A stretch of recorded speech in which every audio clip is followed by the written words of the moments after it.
Hey everyone, it's Kazlo and welcome back to my channel. It's time for the next segment of my RPG Club playthrough of Dragon Quest III.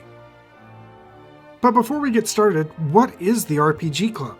I've been an avid listener of the podcast The RPG Years, and its predecessor podcast The RPG Golden Years, and RPG The After Years. The podcast focuses on RPG reviews and news. They regularly do a community event known as the RPG Club. Imagine a book club, but for RPGs. They break up a community-chosen RPG into digestible chunks, usually about 5 hours, and discuss those segments every 2 weeks like a book club. If you want to check out the RPG Years, you can find a link in the description below. Sailing from Portoga, the party visits a lighthouse across the strait, where they hear stories of a monster-ridden town, a ghost ship, a pirate's den on the western continent, and a strait guarded by sirens, foreshadowing the events of this segment. Sailing north, the group visits the kingdom of Adina. However, they're not allowed to enter the town as they do not appear to be nobles. A nearby man speaks of an herb of invisibility that the group could use to sneak into the castle. Sailing across the world, the team arrives in the town of Lanson, where they purchase a fading ginny to make themselves invisible. Returning to Adina, the group uses the herb to enter the castle and discovers a puzzle in the basement of the castle. Passing the puzzle rewards the group with a bottomless pot and clues to an underwater shrine in the northern portion of the world's ocean. Sailing to the northern ocean, the group uses the bottomless pot to drain that portion of the ocean and revealing the shallow shrine, where the group obtains the ultimate key. With the ultimate key in hand, the group returns to Lanson, where they can proceed to Gaia's navel. However, only the hero is allowed to enter.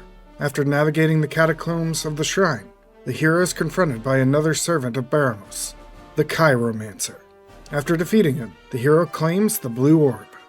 Heading to the far eastern continent, the group discovers an empty pirate's den, and, in inspecting a pirate statue on the beach, they discover a cave containing the red orb. The group then sets off for the eastern kingdom of Jaipeng, where the kingdom periodically has to sacrifice a maiden to a monster in a nearby cavern. Heading to the nearby Orochi's lair, the group confronts the Hydra Dragon monster, Orochi. After defeating him, the team is warped back to the palace in Jaipeng. The party then proceeds to speak with the kingdom's empress, Pimiko, who speaks directly into the hero's mind, revealing she is actually Orochi. She asks the group to leave her be, and when they reject her, she challenges them once again. Putting her down for a second time, she fades away and the purple orb appears. Next up for the group is the destroyed village of Thedon, a town inhabited by ghosts who only appear at night. Using the ultimate key, the group approaches a prisoner in the town's jail, who attacks the group with a horde of other ghosts. Defeating them, the group obtains the green orb. While exploring the world, the group also discover an old man seeking to start a village on the eastern continents.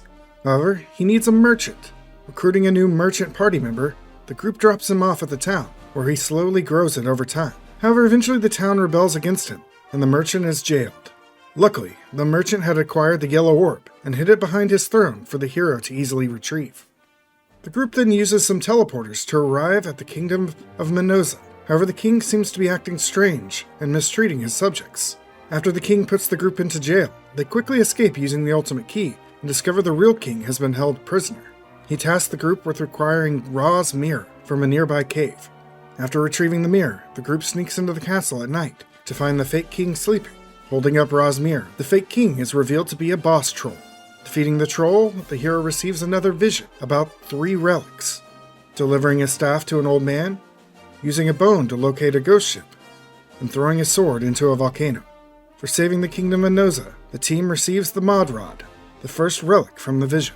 Locating the old man from the vision on an isolated island, he trades us a bone, which tracks a ghost ship in exchange for the Mod Rod. Locating and boarding the ghost ship, the group discovers an old locket. This locket allows the group to traverse a strait being haunted by lost lovers. Passing through the strait allows the group to visit the Shrine of Shackles, which appears to be a prison full of ghosts. One such ghost is Samao, a friend of Ortega, who grants the team his sword, the Mountain Cleaver. Taking the Mountain Cleaver to the volcano south of Ashen, the team attempts to throw the Mountain Cleaver into the lava before they are confronted by Garboil, a monster that Ortega had defeated on his journey. After beating the Garboil and throwing the sword into the core, the volcano erupts and creates a land bridge to the Necrogond region. Crossing the land bridge, the group eventually arrives at the Maw of the Necrogond, an extremely long dungeon tunnel. On the other side, the group enters the Necron Shrine and receives the final orb. With a full set of orbs, the group sails to a lone island in the southwest portion of the world, where they discover a giant egg being tended to by twin girls. The twins instruct the hero to insert the 6 orbs into the shrine surrounding the egg. After doing so, the egg hatches into a giant everbird that the group can ride to further explore the world. And that's it for this segment of Dragon Quest III.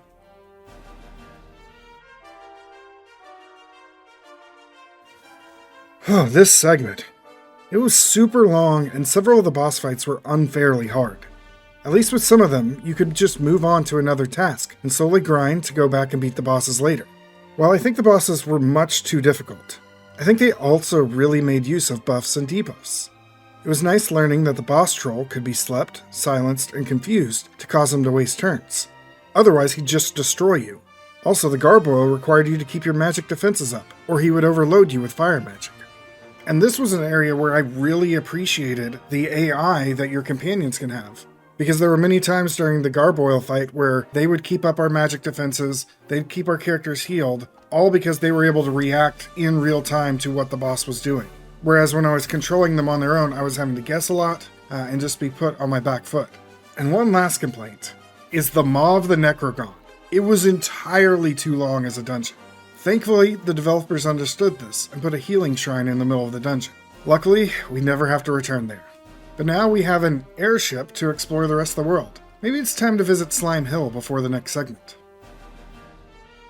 So that's it for this section of the Dragon Quest III RPG Club.